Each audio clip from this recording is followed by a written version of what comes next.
जबलपुर के new life multi speciality अस्पताल में लगी आग अभी ठंडी भी नहीं हुई कि सोमवार को सुभाष चंद्र बोस अस्पताल में शिशु वार्ड के पास आग लग गई। हालांकि इसमें कोई हताहत नहीं हुआ, लेकिन मध्य प्रदेश में एक बार फिर फायर एनओसी और फायर सिक्योरिटी को लेकर बहस तेज हो गई है।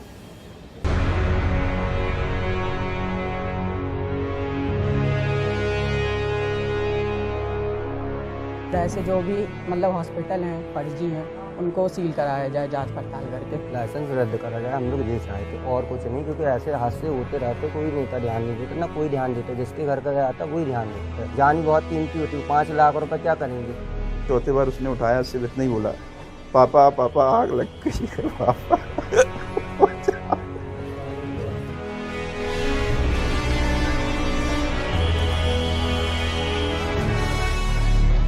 पिछले हफ्ते जबलपुर में एक चिंगारी से 8 घरों के चिराग बुझ गए थे। कोई सेहतमंद होने आया था, कोई उन्हें सेहतमंद कर रहा था।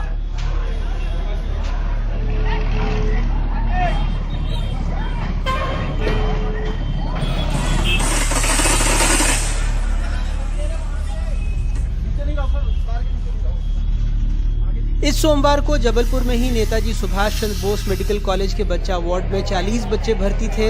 जब उसके करीब शॉर्ट सर्किट हुआ, वार्ड में धुआं फैल गया और लाइट चली गई।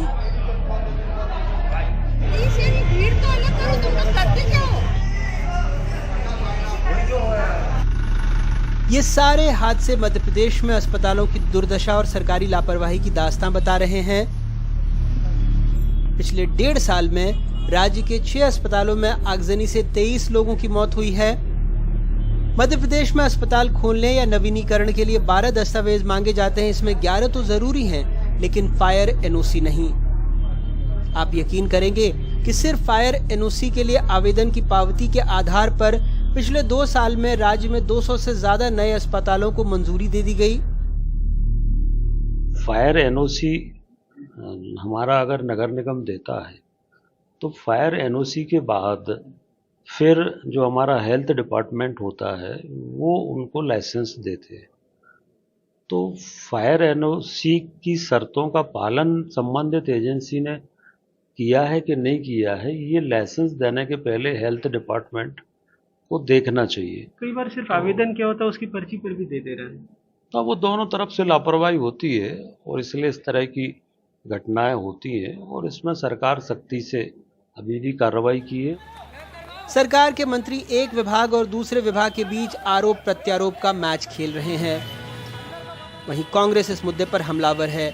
वो सरकार को भ्रष्ट बता रही है, आग से हुई मौतों के लिए मुख्यमंत्री को जिम्मेदार ठहरा रही है।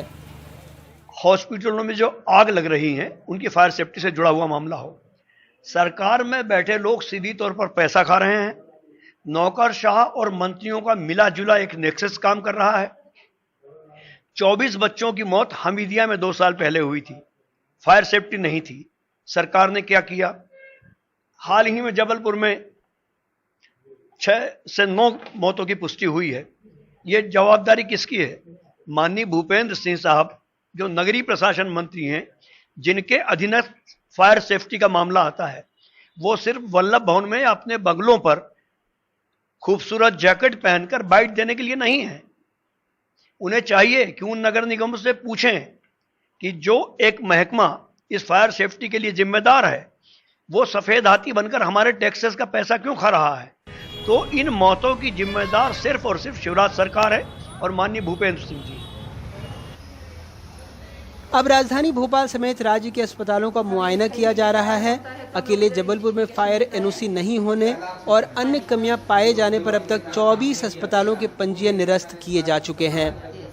सूत्रों के मुताबिक प्रशासन अब प्रोविजनल फायर एनओसी जारी नहीं करेगा। बिल्डिंग बन जाने के बाद उसके निरीक्षण परीक्षण के बाद ही एनओसी मिलेगी और साथ ही सरकार विधानसभा के मॉनसून सत्र में फायर सेफ्टी एक्ट लाने पर भी विचार कर रही है।